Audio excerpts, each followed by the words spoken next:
Okay. अस्सलाम वालेकुम, क्या हाल है प्यारे बच्चों, कैसे हैं आप लोग। लास्ट टाइम हम लोगों ने डिस्कस किया था राउट्स लॉ का फर्स्ट केस, यानी जब हमारे पास सॉल्वेंट एक वोलाटाइल कंपोनेंट होता था और सॉल्यूट एक नॉन वोलाटाइल कंपोनेंट होता था। आज हम लोग डिस्कस करेंगे कि जब सॉल्वेंट भी वोलाटाइल है और सॉल्यूट भी वोलाटाइल है, फ़र्क कहाँ पर है। फ़र्क ये है कि एक कंपोनेंट जो हम लेंगे वो मोर वोलाटाइल होगा और जो दूसरा कंपोनेंट हम लेंगे वो होगा लेस वोलाटाइल।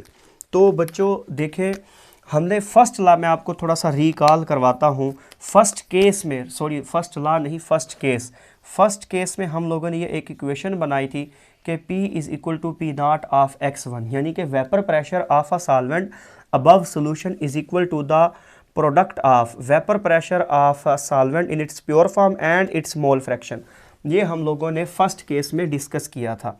आज हम सेकंड केस में कुछ इस तरह से डिस्कस कर रहे हैं कि हमारे पास कोई बीकर है और उसके अंदर हमने कोई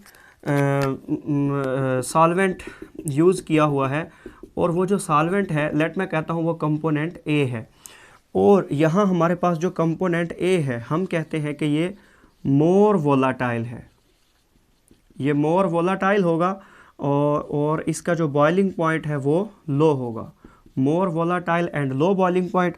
अब हम कहते हैं कि पहले इसके मालिक्यूल जो थे वो बहुत ज़्यादा उड़ रहे थे, ऊपर की तरफ जा रहे थे। फिर हमने क्या किया, हमने इसके अंदर कोई ऐसा सॉल्यूट ऐड कर दिया, लेट मैं कहता हूँ कंपोनेंट बी है, जो खुद भी वोलाटाइल है लेकिन as compared to A less volatile है। अब हम कहते हैं कि हम लोगों ने जो बी कंपोनेंट ऐड किया दैट इज़ लेस वोलाटाइल, वो लेस वोलाटाइल है एंड हाई बॉइलिंग पॉइंट, उसका जो बॉइलिंग पॉइंट है वो ज़्यादा, बहुत ज़्यादा हाई नहीं है, एज़ कंपेयर टू ए उसका बॉइलिंग पॉइंट ज़्यादा है।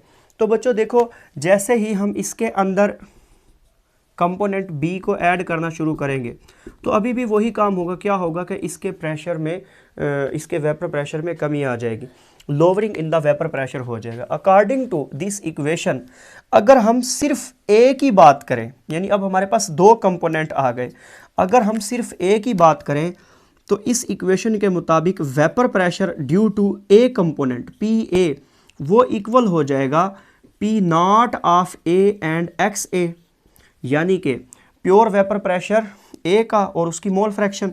सिमिलरली पी बी इक्वल हो जाएगा P not of B and X B, इन दोनों के इक्वल आ जाएगा। ठीक है, अब हम जानते हैं कि जो सोल्यूशन में टोटल वेपर प्रेशर के अंदर जो चेंजिंग आई है वो P A and P B दोनों की वजह से आई है। तो बच्चों हमारे पास जो टोटल वेपर प्रेशर होगा वो इक्वल हो जाएगा the sum of P A and P B. ठीक है, तो हम इसको यहाँ पर इसको थोड़ा सा हम ड्रा कर लेते हैं। ठीक है बच्चों, यहाँ तक आप लोगों को बात की समझ आ गई? अगर नहीं समझ आई तो आप मुझे अभी बता सकते हैं, मैं इसको रिकॉल करवा देता हूँ। ठीक है, तो अब हमारे पास, यानी कि जो हमारे पास इक्वेशन आई है पी टी की, टोटल प्रेशर की, वो हमारे पास इक्वल है, मैं इसी इक्वेशन को रीराइट करने लगा हूँ, P A plus P B, putting the value of P A and P B in this equation.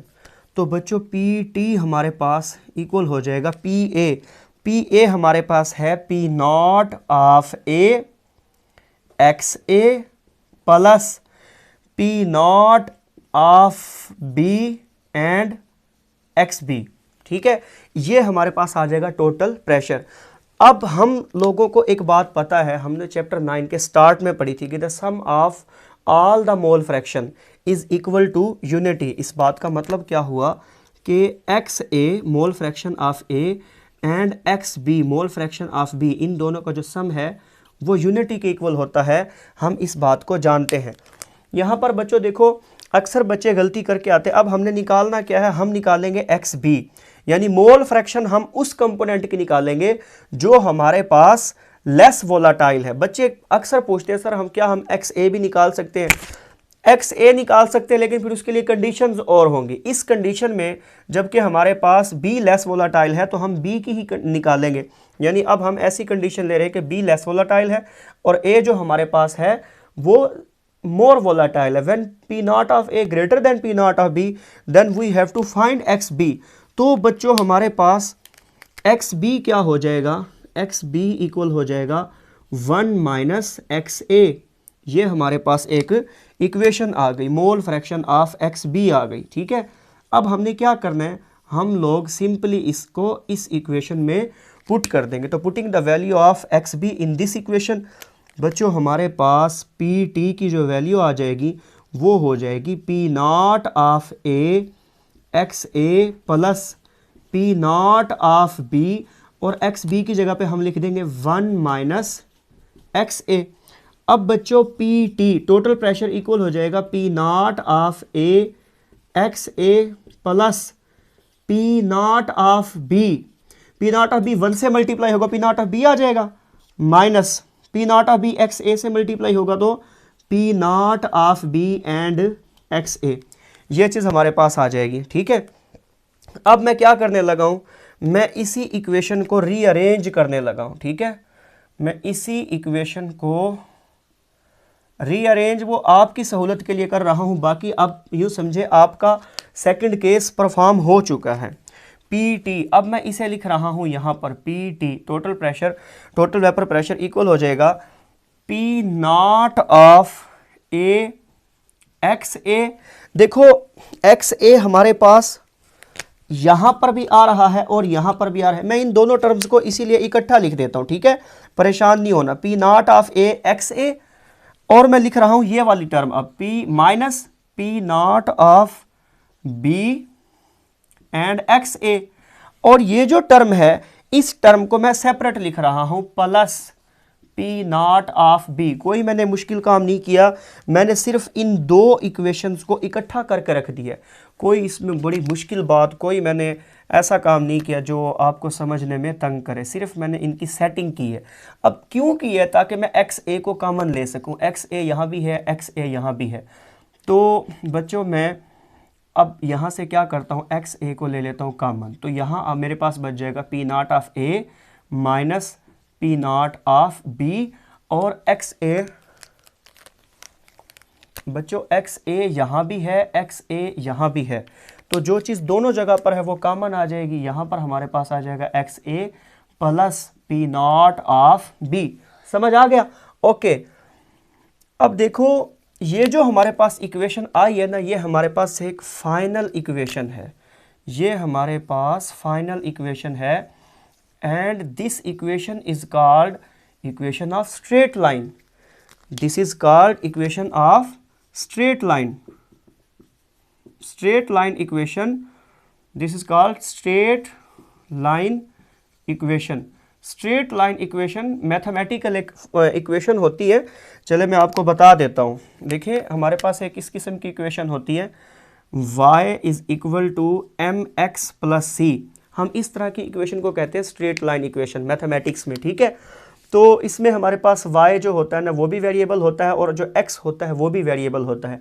m slope होता है, यानी कि जो एक हमारे पास लाइन आ रही होती है, जो एक टेंजेंट आ रहा होता है, टेन थीटा होता है. ठीक है, स्लोप होता है. और c जो है ये हमारे पास इंटरसेप्ट होता है. स्ट्रेट लाइन इक्वेशन दो तरह की होती है, एक जिसमें इंटरसेप्ट आता है, एक जिसमें इंटरसेप्ट नहीं आता. उस इक्वेशन को हम कहते हैं the straight line equation which is starting from origin, यानी फिर उसमें इंटरसेप्ट की बात नहीं करते. हम यहाँ पर उसी किस्म की इक्वेशन को डिस्कस करेंगे. This is a straight line equation, लेकिन आपको ये एग्जाम में लिखने की फ़िलहाल ज़रूरत नहीं है इस लेवल पर. ठीक है, तो ये हमारे पास है स्ट्रेट लाइन इक्वेशन. अब हम क्या करते हैं, अब हम इसकी कर लेते हैं ग्राफिकल रिप्रेजेंटेशन. राउट्स लॉ को हम पढ़ रहे हैं, और राउट्स लॉ में हम बिल्कुल अपना फाइनल वर्क करने लगे हैं, दैट इज़ ग्राफिकल एक्सप्लेनेशन. और ग्राफिकल एक्सप्लेनेशन से आपको असल में राउट्स लॉ का मेन मकसद समझ आ जाएगा, जो कि है आइडियलिटी और नॉन आइडियलिटी को बताना. तो हम एक ग्राफ ड्रा कर लेते हैं along X axis and Y axis.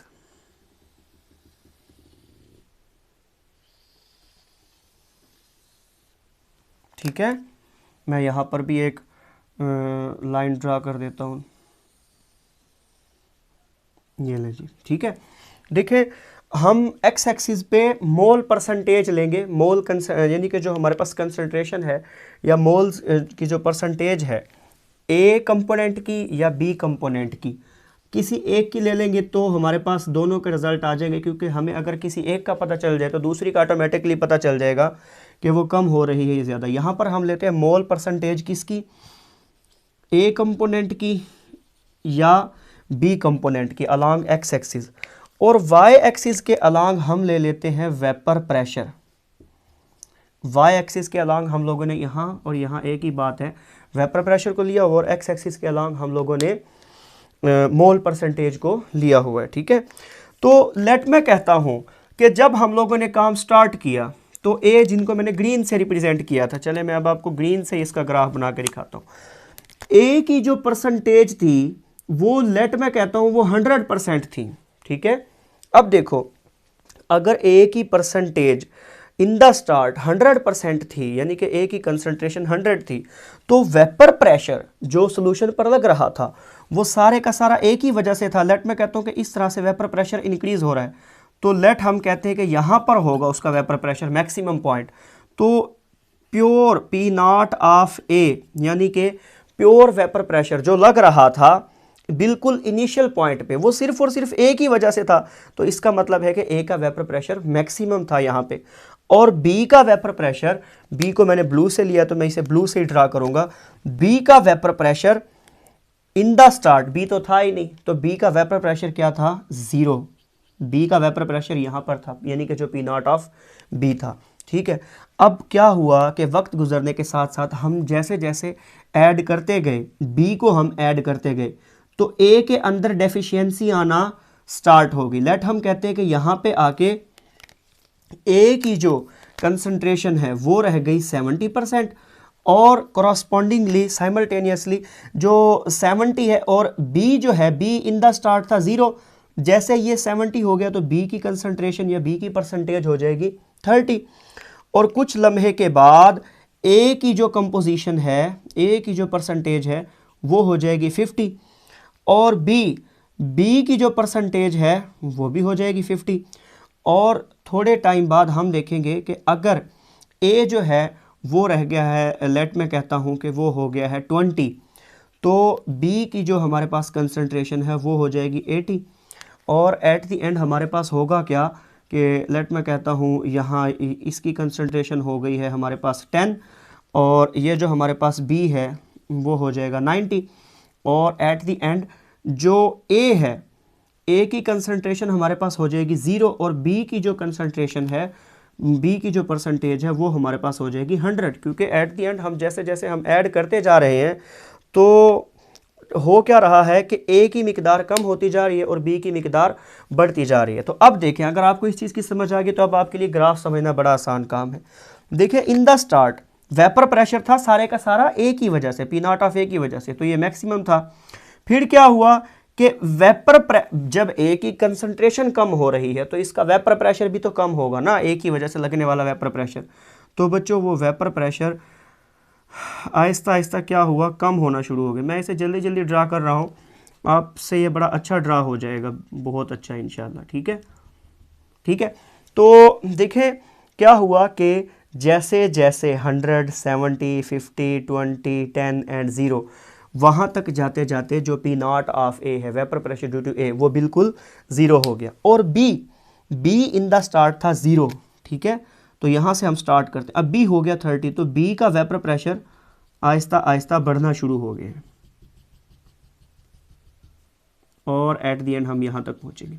B का वेपर प्रेशर बढ़ना शुरू हो गया। देखें यहाँ पर हमारे पास आ जाएगा पी नॉट ऑफ बी। मैंने बी को थोड़ा सा नीचे ड्रा किया है ए की निस्बत, उसकी वजह यह है क्योंकि हमने पहले ही बताया है कि बी हमारे पास लेस वोलाटाइल है। लेस वोलाटाइल है तो इसका वेपर प्रेशर भी कम होगा। और फाइनली जो सोल्यूशन है, सोल्यूशन के लिए आप सॉलिड लाइन बनाएंगे। देखें इन दोनों की वजह से lowering in the vapour pressure तो हुआ है ना, तो सोल्यूशन का जो वेपर प्रेशर है वो फिर क्या होगा, डिक्रीज होता होता और वो final P not of B तक पहुंच जाएगा। ये सोल्यूशन के अंदर lowering in the vapour pressure होगी। अब हम पहुंचते हैं अपने असल पॉइंट की तरफ, जो कि हमारा बिल्कुल लास्ट पॉइंट है। राउट्स लॉ हमें बताता है आइडियलिटी एंड नॉन आइडियलिटी के बारे में, ठीक है।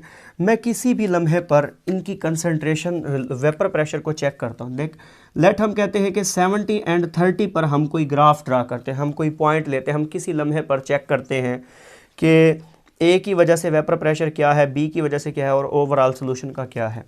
लेट मैं कहता हूँ ये हमारे पास पॉइंट है आई और यहाँ से हम इसे ड्रा करते हैं इस पॉइंट, यहाँ हम सारे पॉइंट लेंगे इस लाइन के अकॉर्डेंस में। लेट मैं कहता हूँ ये हमारे पास है पॉइंट आई और ये हमारे पास पॉइंट है जे, और लेट मैं कहता हूँ ये हमारे पास पॉइंट है जी और ये हमारे पास पॉइंट है एच। आप पॉइंट अपनी मर्जी के कोई भी नाम दे के रख सकते हैं, इससे कोई फ़र्क नहीं पड़ता। अब देखें आई से जे तक जो वेपर प्रेशर होगा वो किसकी वजह से होगा, बी की वजह से। आई से जे तक, क्योंकि ये जो ब्लू लाइन हम लोगों ने लगाई थी वो बी को रिप्रेजेंट कर रही थी, वेपर प्रेशर ऑफ बी, यानी कि आई से जे तक यहाँ हम लिखेंगे कि ये हमारे पास है ड्यू टू पी बी, और ये हमारे पास आ जाएगा आई जे। ये हमारे पास इतनी सी जो लाइन होगी किसकी आ जाएगी, बी की वजह से। अब देखें आई से जी तक, ये जो ग्रीन लाइन तक हम पहुंचे हैं इस पॉइंट तक, आई से जी तक, ये हमारे पास पॉइंट आ जाएगा आई जी, और ये पॉइंट किसकी वजह से होगा, ए कंपोनेंट की वजह से। तो देखें अब हमारे पास ये जो आई से और एच तक का जो डिस्टेंस है, आई से और एच तक का जो हमारे पास वेपर प्रेशर आ रहा है, ये वेपर प्रेशर है सोल्यूशन का वेपर प्रेशर इसी पॉइंट पर। अब देखें बड़ी ज़बरदस्त बात कि अगर हम आई जे और आई जी इन दोनों को ऐड करें और वो इक्वल आ जाए आई एच के, तो सोल्यूशन आइडियल है, अदरवाइज नॉन आइडियल है। फॉर एग्जांपल मैं कहता हूं कि ये जो आई जे है यहाँ से यहाँ तक हमारे पास जो वेपर प्रेशर था वो लेट था 20 टार, और आई से जी तक यहाँ से यहाँ तक का हमारे पास जो वेपर प्रेशर आया लेट मैं कहता हूँ वो था 70 टार, वो 70 टार था, ठीक है। और जो ओवरऑल सोल्यूशन का जो वेपर प्रेशर आया वो एग्जैक्ट आया 90 टार, यानी कि एग्जैक्ट इन दोनों के सम के बराबर आया, तो सोल्यूशन आइडियल है।